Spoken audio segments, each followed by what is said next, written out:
Will Ferrell is back for a new sports comedy.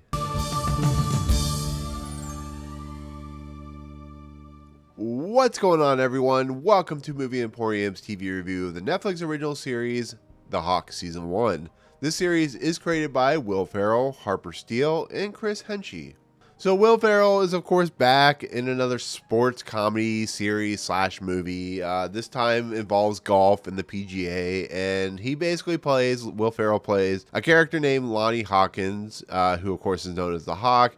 He's a washed-up golfer. He almost won the trifecta of golf tournaments, and he missed it by a putt. And, of course, there's the Luke Wilson character who plays Golden, who basically reams him and riles him throughout his entire career. And so as he's gotten older, 20 years later, he's now washed up. He's on the second tier tour, so the minors. His son is now in the PGA, of course, played by Johnny Tatro. And he basically finds himself at kind of a crossroads where he wants to win that last tournament to kind of win, like I said, the trifecta of all the tournaments in golf. And so this character, this kind of individual who is played by a Fortune Feimster, in essence helps him to basically start to become very famous, similar to Happy Gilmore in a lot of respects. But he has an ex-wife, or, slash kind of breakup wife, who is, of course, played by Shannon, and a lot of other characters, like I said, like Luke Wilson, and, of course, Chris Parnell, who is similar to the Chris McDonald character in Happy Gilmore, who really hates Will Ferrell's character of the Hawk. And then you have David Hornsby, who plays the suitor for, of course, Molly Shannon's character. And it's not as crazy comedy like something like Talladega Nights, but it leans into the Happy Gilmore comedy, the over the top scenarios, the what Will Ferrell is known for doing, which is really insane comedy, really insane, goofy, over the top, silly stuff. But it also has a actual story about a father who kind of is selfish and doesn't really care about his family and tries to win everything, and it becomes like a redemption story in a lot of respects, but it also has the Will Ferrell kind of over-the-top zealous comedy and stuff like that. So that's what The Hawk Season 1 is. It's about a redemption story of a man who almost won the trifecta of golfing and now is trying to win it, and it has a Happy Gilmore sentiment and stuff like that. So there you go. After the fallout of that Lakers series with, of course, Adam McKay and, of course, Will Ferrell, this feels like a response to that. Somebody's been put down and he has to rise himself up. And it feels like, something as, like I said, a response to what Adam McKay did by putting, of course, John C. Reilly in the role that was originally supposed to go to Will Ferrell. This show looked hilarious. I mean, it's Will Ferrell. I think he's a very funny individual. Some people don't like him, but he's very funny in what he does. And him taking on golf and, after what he's done with Talladega Nights and, all that type of stuff, it just felt like something that was kind of up his alley. He's bringing in Molly Shannon, who he has, of course, worked with before. And they have great chemistry together.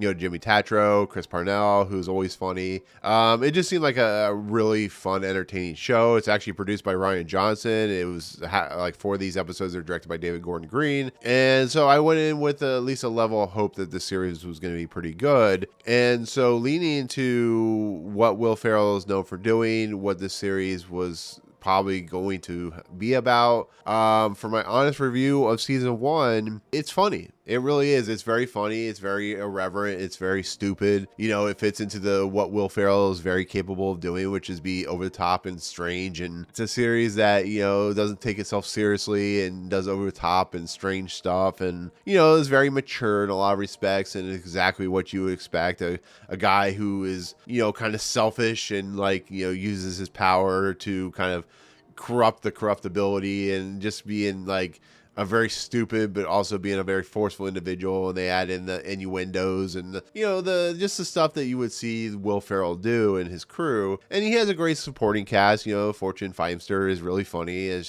she is known to be.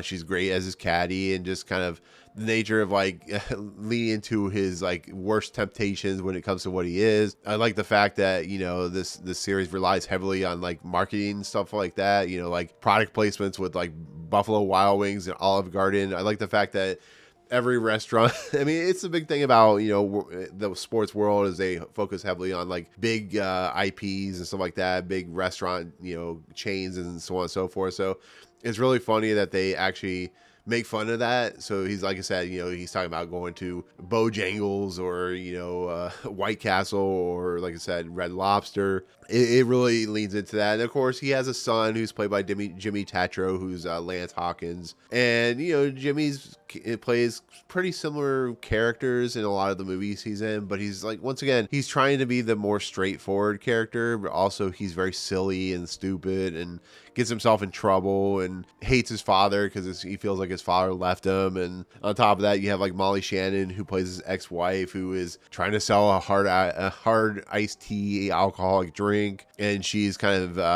has a beau who's the David Hornsby character from It's Always Sunny in Philadelphia. And on top of that, you have Chris Parnell, who plays like the very angry, kind of actually really racist, kind of a terrible individual who really hates the Hawk for some weird reason. And it also, has the celebrity cameos. And once again, it's just a very funny show. I laughed a lot. It's my type of humor. It's really silly and stupid and really, like I said, irreverent. And there are a lot of innuendo jokes and a lot of cursing and stuff like that. And it is what it is. It's not a very, complicated story. It actually is not a very great story, to be fairly honest. So, I mean, that does knock it down. I think it's very predictable. I think it, does exactly what you expect. Having like Luke Wilson play like the competing golfer bad guy, I guess you could say, outside of the Chris Parnell character, it really doesn't do anything new. But I think if you can lean into like what Will Ferrell is capable of doing, I think you'll have a lot of fun with this show. Just know going in that the story's absurd and stupid and doesn't really have like, it's like watching A Night at the Roxbury or something like that, or watching Talladega Nights. The story just isn't the important thing. It's about the set pieces and the jokes and how do they land and are they funny. And it does try to be a little heartfelt when it comes to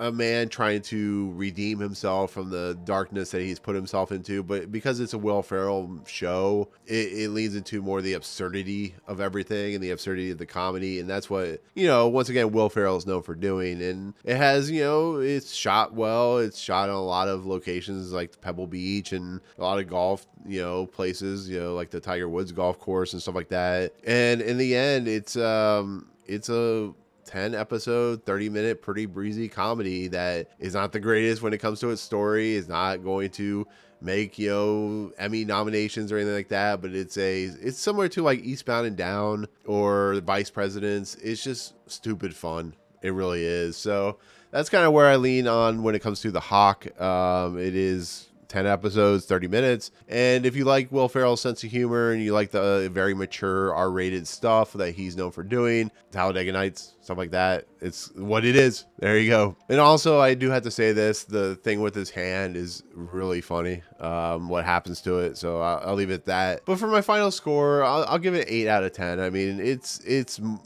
my type of show. It's funny. I found it stupid, but I had fun with it. And I didn't really need like an Emmy level quality show. So there you go. So 8 out of 10 is my final score for The Hawk.